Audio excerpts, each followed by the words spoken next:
নমস্কার, ৫টার ৫ স্পেশালি আজ news room থেকে শুরু করছি। কেন নিউজ রুম থেকে? তার কারণ স্যাটেলাইট ইমেজ আমরা ম্যাজিক ওয়ালের মাধ্যমে আপনাদের দেখাবো। স্যাটেলাইট ইমেজ কেন? তার কারণ দুর্যোগের আশঙ্কা করা হচ্ছে। কেমন দুর্যোগ? ২৬শে মে মনে আছে আপনাদের?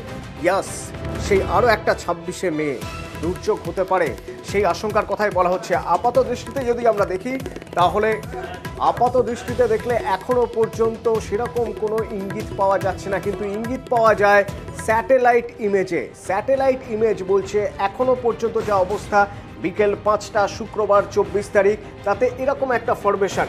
তো বেশ, তাহলে আশঙ্কা কোথায়? আমরা বলছিলাম আশঙ্কা ২৬ তারিখের। ধীরে ধীরে ধীরে ধীরে সময় এগোচ্ছে।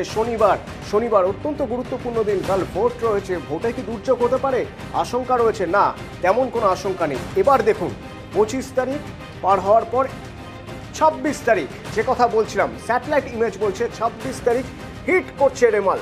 কোথায়? না, ল্যান্ডফল হবে আমাদের দক্ষিণ ২৪ পরগনার সুন্দরবন সাগর এলাকা থেকে শুরু করে বাংলাদেশের বর্ডার পর্যন্ত এই বিস্তীর্ণ এলাকা, এই জায়গা সবচেয়ে গুরুত্বপূর্ণ। এবং তারপরের ২৪ ঘন্টা প্রচণ্ড গুরুত্বপূর্ণ, তার কারণ প্রবল বৃষ্টির কথা বলা হচ্ছে। দক্ষিণ ২৪ পরগনায় প্রবল বৃষ্টি হবে এবং উত্তর ২৪ পরগনা, নদিয়া, হুগলি, হাওড়া, কলকাতায় ভারী থেকে অতি ভারী বৃষ্টি হবে। দেখুন, স্যাটেলাইট ইমেজ এখনো পর্যন্ত যা ইমেজ বলছে যে ভারী থেকে অতি ভারী বৃষ্টি হতে পারে। তো হাওয়া অফিস কি বলছে একবার শোনা দরকার, শুনুন। ২৬ তারিখে মিডনাইটে বাংলাদেশ এবং তার সংলগ্ন পশ্চিমবঙ্গ কোস্টকে ক্রস করবে সাগর আইল্যান্ড এবং খেপুপাড়ার মাঝখানে। কোস্টাল স্টেশনে আপনার কিছু হেভি রেনফল ওয়ার্নিং আছে, স্ট্রং উইন্ড ওয়ার্নিং আছে।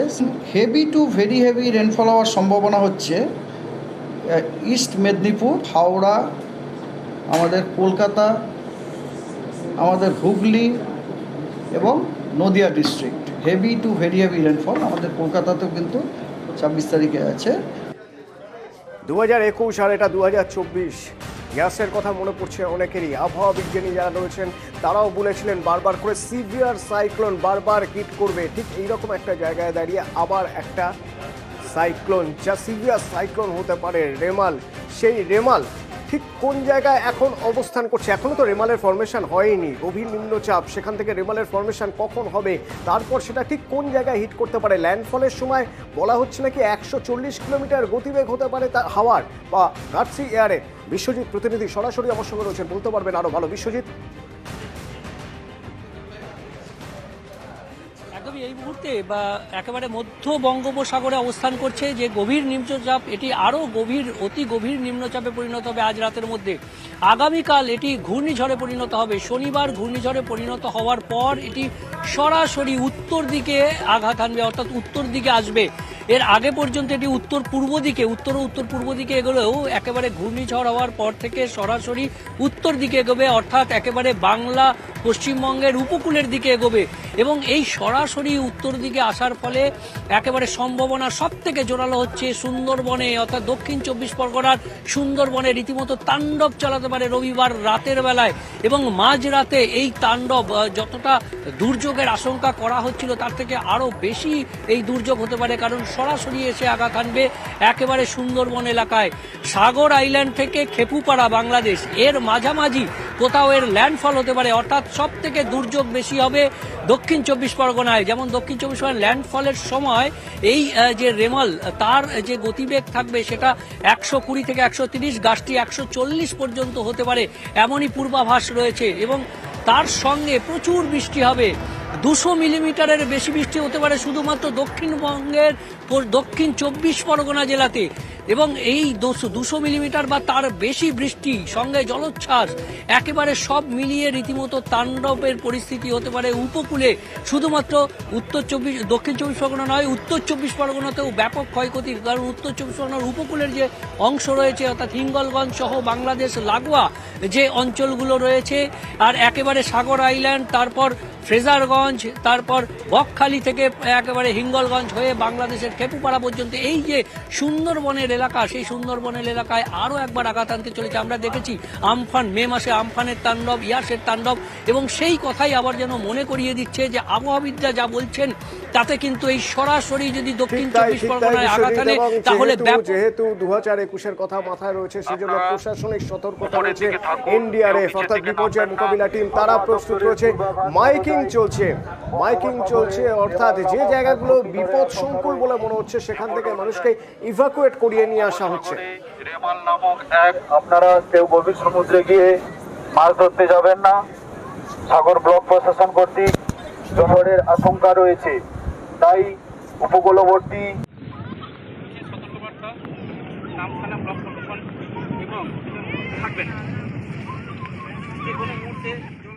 সুন্দরবন এলাকার যেগুলো যদি সেরকমই কোনো প্রাকৃতিক ঘূর্ণিঝড় যদি সেইভাবে ঘূর্ণাবর্তে পরিণত হয়, জলোচ্ছ্বাস যদি হয়, সেক্ষেত্রে সিদ্ধান্ত হয়েছে যে আমাদের যে ডিজাস্টার ম্যানেজমেন্টের তরফ থেকে যে সমস্ত আমাদের ফ্লাড সেন্টারগুলো হয়েছে সেগুলোকে তাদের সরিয়ে আনা, প্রতিটি ব্লক অফিসে ত্রাণ সামগ্রিক পাঠিয়ে দেওয়া হয়েছে এবং সেচ দপ্তরও অ্যালার্ট রয়েছে, এবং আমাদের ডিজাস্টার ম্যানেজমেন্টের দপ্তর এবং সমস্ত লাইন ডিপার্টমেন্ট একত্রিত হয়ে প্রাকৃতিক বিপর্যয়ের বিষয় নিয়ে তারা প্রস্তুত রয়েছে, যাতে কোনোভাবে অসুবিধে না হয়।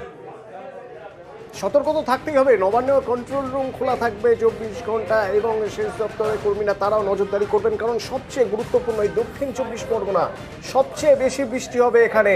উত্তর 24 পরগনা, হাওড়া, হুগলি, পূর্ব মেদিনীপুর, নদিয়াও বাদ যাবে না। ভালোই বৃষ্টি হবে এই জায়গাগুলো, এবং সেই বৃষ্টিতে কতটা ক্ষয়ক্ষতি এড়ানো যায় সেদিকেই নজর রাখতে হবে। তো আবহাওয়া রিপোর্ট প্রতি মুহূর্তের আপডেট আমরা আপনাদের জানাবো। তারই পাশাপাশি জানাচ্ছি বাংলাদেশের যে সাংসদ যাকে খুন করা হয়েছে নৃশংসভাবে, তার দেহাংশ উদ্ধার হলো কি? দেহাংশ উদ্ধারের জন্য চেষ্টা চলছে, এবং ওই দেহাংশ উদ্ধারের জন্য বিভিন্ন জায়গায় তদন্তকারীরা যাচ্ছেন। কি দেখছেন, যাদের জেরার করা হয়েছে কি বলছে তারা, হাড় হিম করা কিছু তথ্য উঠে আসছে, সেই সব খবর থাকবে বিরতির পর। সঙ্গে থাকুন।